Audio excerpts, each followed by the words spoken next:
জন্য অন্তরের অবস্থাতে ধন্যবাদ জানাচ্ছি।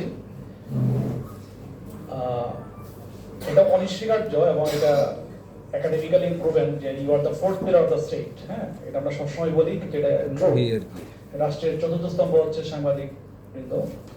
আমার তো চোখ দুইটা, you are the third eye of organisation. হ্যাঁ, তৃতীয় চক্ষু হচ্ছে আপনার। এটা আমি জাস্ট আপনাদের সামনে বলতেছি না, এটা আমি বিশ্বাস করি বলে বলতেছি। হ্যাঁ, কারণ অনেক কিছু আমাদের নজরে এড়ায় যায়, যেহেতু আপনারা মাঠে ঘাটে অলিতে অলিতে কাজ করেন, আপনাদের অ্যাটাচমেন্ট সেখানে আছে। সেই ক্ষেত্রে আপনারা কিন্তু অনেক তথ্যই স্পট যে এটা নিউজটা আপনারা সবার আগে পান। এবং আমি খুবই হ্যাপি যে আমি এই প্রেস ক্লাবের পর্যায়ে করে সভাপতি। এটা একটা বিরল ঘটনা, খুব কম জায়গায় মধ্যে এরকম আছে। তো এটা আমার জন্য একটা প্রিভিলেজ, আবার এটা আমার জন্য লজ্জা। আবার একটা অ্যাডভান্টেজ আছে যে আমি প্রতি মুহূর্তে কি হচ্ছে না হচ্ছে আপনারা আমার একটা গ্রুপ আছে, সেই গ্রুপে নিউজ পাচ্ছি। এবং আমি কিন্তু আপনাদের নিউজ পাওয়া মাত্রই কিন্তু আমি সরাসরি কানেক্ট করি। এটা আপনারা দেখেন না, বাট আমি সরাসরি কিন্তু ওই দিনে মিনিট যেটা ভুল না হয়ে থাকে আমি কানেক্ট করে ফেলি। ইউনোদেরকে, আমাদের এডিসি যারা আছে বা অন্যান্য যারা অফিসার আছে, সাথে সাথে আমি কানেক্ট করি। এটা আমার একটা স্পট, আমি ফিডব্যাক আপনাদের কাছে পাই। এটা আমার জন্য একটা ভালো একটা জায়গা। এই দুইটা বন্ধু আমি একদিন দেখছি, মানে ইংরেজিতে জানতে ছিলাম, তখনও দেখছি যে আমার কাছে আসতেছে নিউজ আসতেছে, এইখানে এই সমস্যা। এবং আমি ট্রাই করতেছি সবাইকে অ্যাড্রেস করার জন্য। তো আপনাদের সবসময় সহযোগিতা কাম্য। আমার কিছু বেসিক এজেন্ডা নিয়ে আমি সব জায়গায় কাজ করছি, যেহেতু আমি ফিল্ড লেভেলে ছিলাম অনেকদিন, 8 বছর 9 বছর ছিলাম আমি। একটা শুরু থেকে এই সমস্ত লেয়ারে কাজ করেছি আপনাদের দোয়ায়। আমার কিছু এজেন্ডা আছে, তার মধ্যে আমি বলে নিই। একটা হচ্ছে এডুকেশন নিয়ে আমি কাজ করবো, নিশ্চিতভাবে শিক্ষা নিয়ে আমি কাজ করব। 2 হচ্ছে আমি স্বাস্থ্য নিয়ে কাজ করব, ঠিক আছে।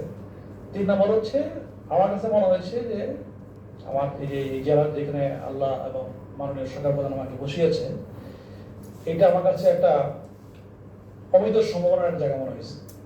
মানে এর যে র বিউটি, বাউন্ডলেস যে বিউটি, এটা যদি এক্সপ্লোর করি নাই বলে আমরা বুঝতে পারতেছি না যে এটা কোথায় আছি আমরা।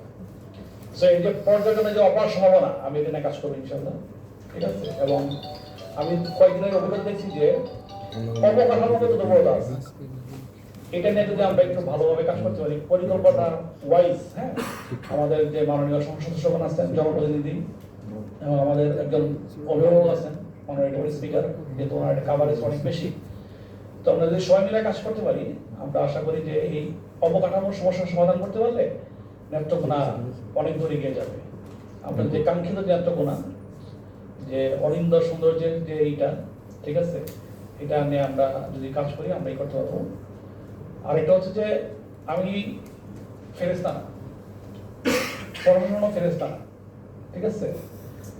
তবে আমি একটা জনবান্ধব, অধিকতর জবাবদেহি এবং একটা স্বচ্ছ জনপ্রশাসন গড়ে ওঠার কাজ করবো। আমার কাজ হচ্ছে যে আপনাদেরকে ইমপ্রেশন দেওয়া যে এই প্রশাসন জনবান্ধব, এই প্রশাসন স্বচ্ছতার জন্য কাজ করতেছে এবং এই প্রশাসনের একটা জবাবদিহিতা আছে, সেটা নিয়ে আমরা কাজ করব। এবং আমরা আশা করি যে আমরা এই মাধ্যমে এই 3টা যদি ক্রাইটেরিয়া আমরা ফিল আপ করতে পারি, আমরা কিছু কাঙ্ক্ষিত ইম্প্যাক্ট বা ফল আমরা আসবে। আমাকে আমরা অনেকগুলো পয়েন্ট দিয়েছেন, আমি সেগুলো রিপিট করতেছি না।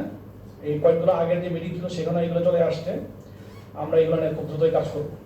তবে কিছু অ্যাকশন আছে যে স্বল্প মেয়াদে সলভ করতে পারবো, 7 দিনে, 1 দিনে, 24 ঘন্টায় করা যায়। আবার কিছু অ্যাকশন আছে যে আমাকে 180 দিন একটা টার্ম নিতে হবে। আবার কিছু অ্যাকশন আছে যে এটা